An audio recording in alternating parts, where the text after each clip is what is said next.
ఇక్కడ చూడండి మా తోటలో పుట్టగోగులు లేచినాయి. ఇక్కడ పోయినసారి కూడా లేచినాయి పుట్టగోగులు. ఇవి చాలా సన్నగా ఉన్నాయి. రేపటికైతే ఇంకా బాగుంటాయేమో, కానీ మళ్ళీ ఉన్నిచ్చారో లేదంటే ఎవరైనా పెరకపోవచ్చు అని పెరుక్కుంటాండా. చాలా సన్న పుట్టగోగులు. ఇవన్నీ పెరకడంలో కూడా చాలా జాగ్రత్తగా పెరకాలి. అన్నీ కంపలే, అది పుట్ట. చాలా జాగ్రత్తగా పెరకాల. అవన్నీ తునిగిపోతాయి. ఒక్కరవట అంటే తునిగిపోతాయి. తునిగిపోకుండా పెరుక్కోవాలా. అది పెరుక్కొని వచ్చిన అన్నీ పెరికినా, అన్ని తొడాలతో సహా అన్నీ తుంచిన. అన్నీ ఇంత పెద్ద అయితే బాగుంటాయి. అన్నీ తుంచేసి నీళ్ళల్లో బాగా 2-3 మాటలు కడగాల బాగా, ఆ మన్నంతా పోయేట్టుగా. అవన్నీ తుంచేసిన, తొడాలు కూడా తుంచేసిన. అవన్నీ బాగా నీట్గా కడిగేసి అంతా మన చికెన్ ఎట్ట చేసుకుంటామో అట్నే. చాలా మందికి తెలిసే ఉంటుంది, కానీ తెలియని వాళ్ళకి చెప్తాండా.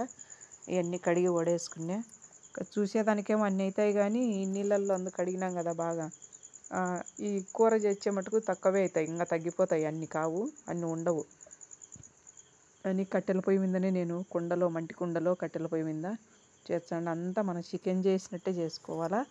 మసాలా కూడా అంతే, చికెన్ మసాలా మాదిరే పెట్టుకోవాలా. నీళ్ళు ఎక్కువ అసలు పట్టవు, చికెన్ మాదిరే. నీళ్ళు పోయకూడదు ఎక్కువ అసలు. అవి కడుగుతాం కదా, ఆ టమాటకాయ, ఎర్రగడ్డ అవి ఎగడంలోనే ఈ వేస్తే ఇంకా సరిపోతుంది అంతే. కొన్ని నీళ్ళు వచ్చే సరిపోతుంది, ఎక్కువ నీళ్ళు ఏం పట్టవు. చూడండి చాలా బాగా, చాలా రుచిగా ఉంది. ఈ పుట్టగోగుల కూర అంటే చాలా మంది, ఎంతమంది ఇష్టపడతారో నాకు తెలియదు, కానీ నేనైతే చాలా బాగా తింటా. అందులో చూడండి అప్పుడే కూర చేసుకున్నాము. చాలా బాగున్నాయి. చిన్న చిన్న పుట్టగోగులు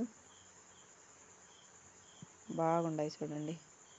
కట్టెల పొయ్యి మీద మంటి కుండలో రోట్లో మసాలా నూరుకొని ఇట్లా చేసుకుంటే చాలా